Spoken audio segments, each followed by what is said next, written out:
হর হর মহাদেব। আমাদের সফরটা শুরু হয়েছিল বৈদ্যনাথের দর্শন আর পুজো করার পর।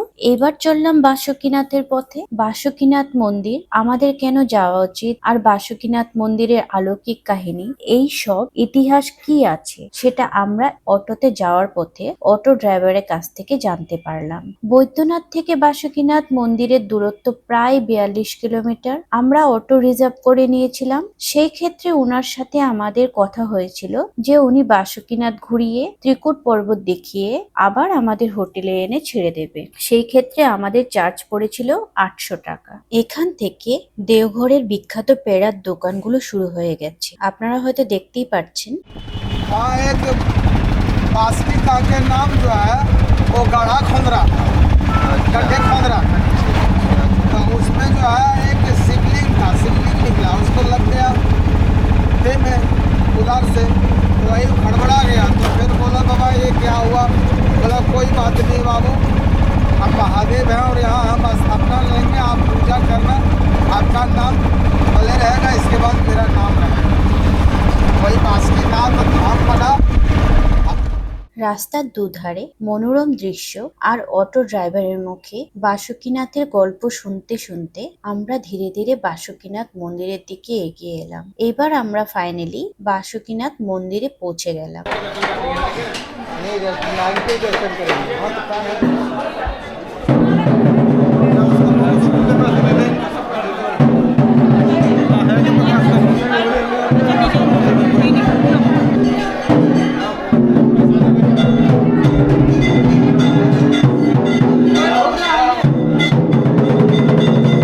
তো চলুন মন্দিরের ভেতরটা আপনাদের ঘুরিয়ে দেখ। বাসুকীনাথ মন্দিরে ভগবান শিব এবং মাতা পার্বতীর মন্দিরগুলি একে অপরের প্রায় মুখোমুখি। এই যে স্থানটি আপনারা দেখতে পাচ্ছেন, এই স্থানটি দিয়েই আপনাদেরকে এগিয়ে যেতে হবে বাসুকীনাথ বাবার দর্শনের জন্য আর পুজোর জন্য। তো চলুন এবার আপনারাও আমাদের সাথে বাসুকীনাথ বাবার দর্শন আর আশীর্বাদ নিয়ে নিন। এটি হলো বাসুকীনাথ বাবার গর্ভগৃহ। এখানেই সবাই এইভাবেই বাবাকে পুজো করছিল।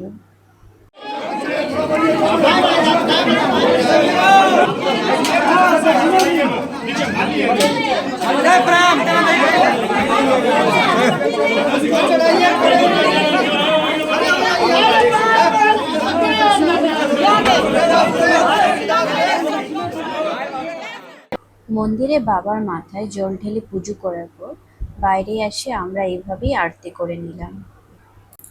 আরতি করার পর মন্দিরের ভেতর আরো অনেক ছোট ছোট মন্দির আছে।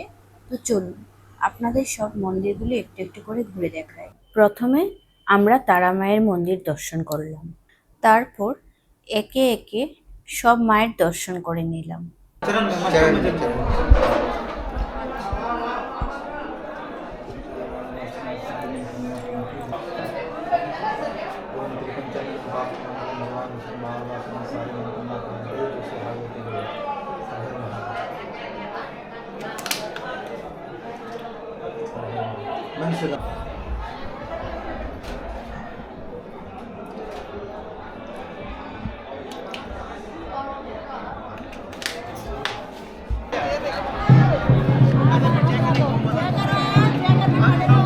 हर हर महादेव का आवाज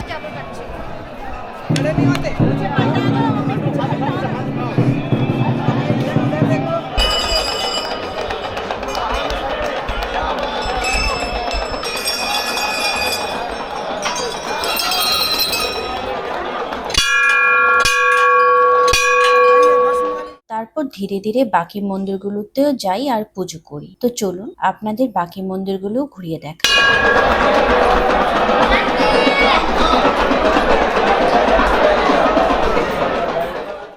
মন্দিরটির ভেতর প্রবেশ করতে বা হাতে পড়ল বিষ্ণু দেবতার মূর্তি। তার ঠিক পাশেই রয়েছে মা ছিন্নমস্তিষ্কার মূর্তি। তার পাশেই রয়েছে দেবী ভৈরবের মূর্তি।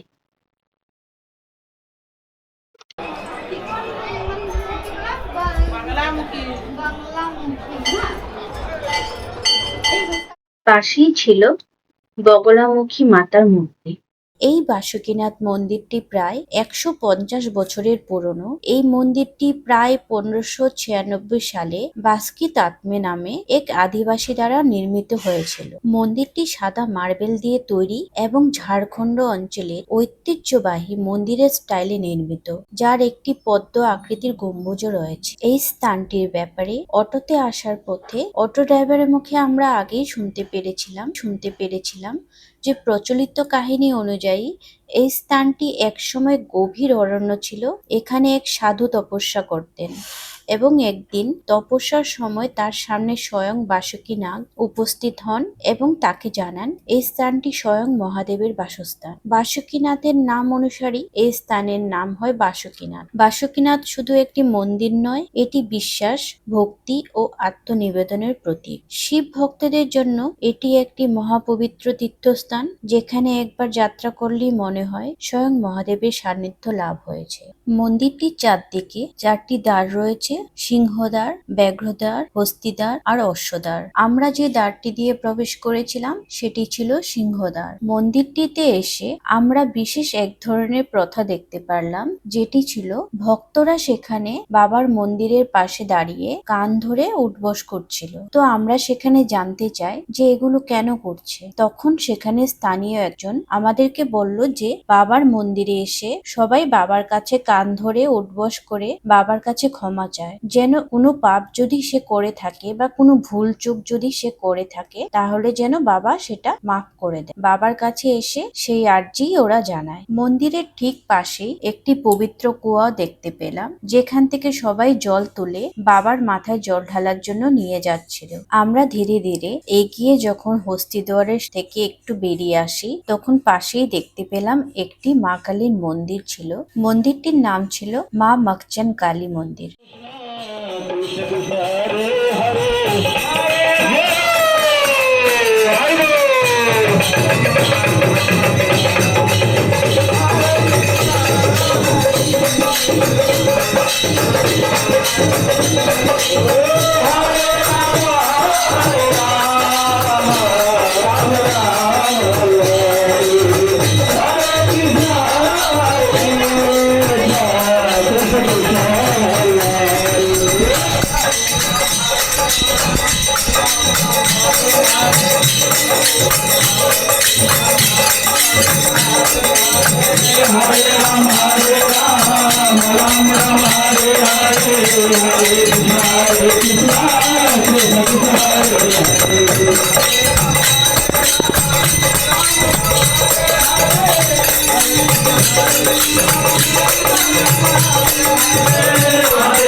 মন্দির প্রাঙ্গণে আরো কিছু দেবতার মূর্তি ছিল, যেমন মা মাতঙ্গী মন্দির, মা ধূমাবতী মন্দির, গণেশজি মন্দির আর সূর্য দেবতা মন্দির।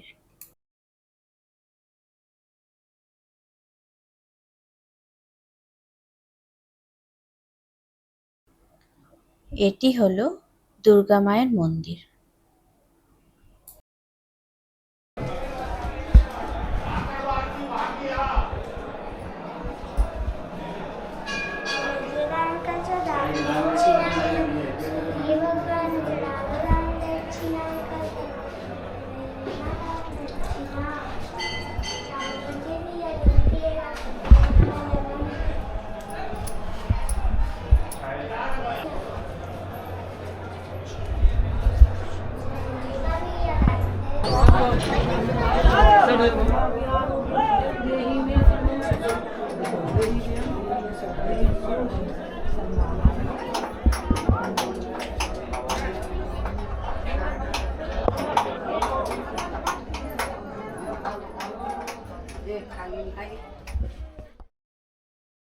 বাসুকীনাথ মন্দিরে যখন সন্ধ্যায় উভয় মন্দিরের দরজা খোলা হয় তখন ভক্তদের দরজা থেকে দূরে সরে যাওয়ার পরামর্শ দেওয়া হয়, কারণ বিশ্বাস করা হয় যে এই সময়ে ভগবান শিব এবং মাতা পার্বতী একে অপরের সাথে দেখা করেন।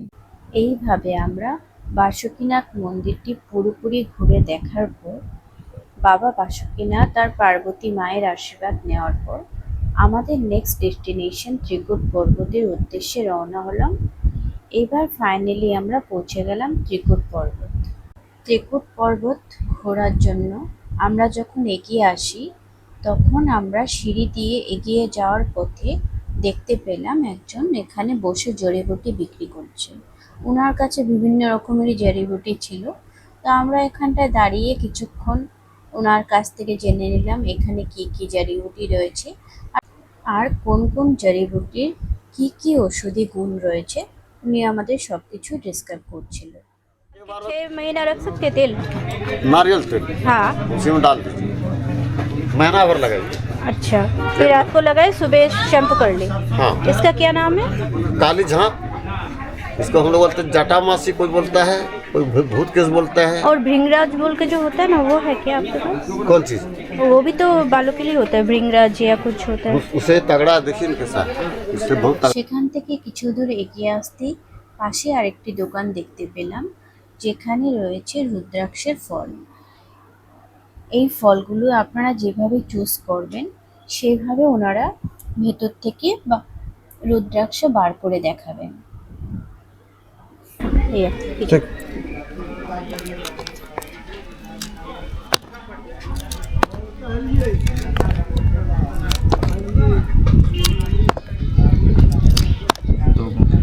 दो मुखी।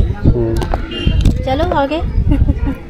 दो मुखी है, चलो शिव जी जाएंगे तो पार्वती माँ भी जाएंगे। गौरी शंकर नाम, शिव दुर्गा नाम।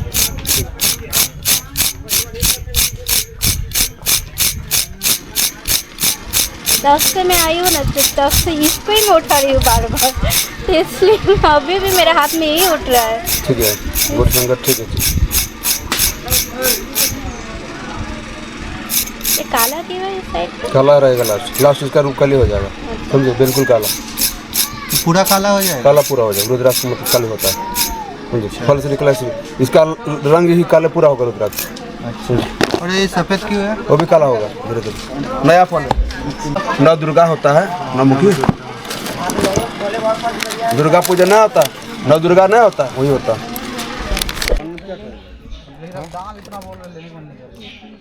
कहाँ जगह बोलते हो? 10 टका दाना, 12 टका दाना। नहीं नहीं,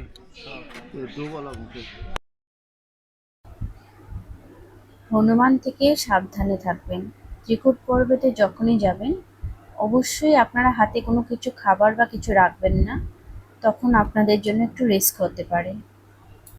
ত্রিকুট পর্বতের ওপর উঠে আসতে আমরা দেখতে পেলাম ভগবান শিবের মন্দির। রামায়ণ অনুযায়ী রাক্ষসরাজ রাবণ এখানেই তপস্যা করেছিল শিবের উদ্দেশ্যে। সে নিজের 10টি মাথা একে একে কেটে শিবকে অর্পণ করেছিল। তার এই নিষ্ঠায় খুশি হয়ে ভগবান শিব ওনাকে বরদান করেছিল, তাই উনি রাবণেশ্বর রূপেও পরিচিত হন। এই পর্বতটি প্রায় 2470 ফুট উচ্চতায় অবস্থিত। এটি 3টি আলাদা শৃঙ্গ নিয়ে গঠিত। এখান থেকে চারপাশের প্রাকৃতিক দৃশ্য অপূর্বভাবে দেখা যায়। পাহাড়ের গায়ে রয়েছে হনুমানজির মন্দির। जय हनुमान जी, जय बजरंगबली। ধরো ধরো, তুমি উঠাবেন। আমরা চলে এসেছি ত্রিকুটি পাহাড়ে। ত্রিকুটি পাহাড়, যেটা ব্রহ্মা বিষ্ণু মহেশ্বর নামেও জানে। তো এই পাহাড়ে এটাই বৈশিষ্ট্য যে এখানে রাবণ যখন সীতামাকে হরণ করে নিয়ে যায় তখন জটায়ুর সাথে রাবণের এখানেই যুদ্ধ হয়েছিল, এই জায়গাতেই। তো এখানটাই এখন রোপওয়ে তো আর কাজ করছে না। বাসুকীনাথের চরণে প্রণাম জানিয়ে আর ত্রিকুট পর্বতে ঘুরে দেখার পর মনে হচ্ছে যেন এই যাত্রা শুধু পথ চলার নয়, মহাদেবের দর্শনে আত্মার মিলনের যাত্রা। হর হর মহাদেব। আপনাদের যদি আমাদের এই যাত্রার ভিডিওটি ভালো লেগে থাকে তাহলে অবশ্যই লাইক শেয়ার এন্ড সাবস্ক্রাইব করে আমাদের পাশে থাকবেন। ধন্যবাদ।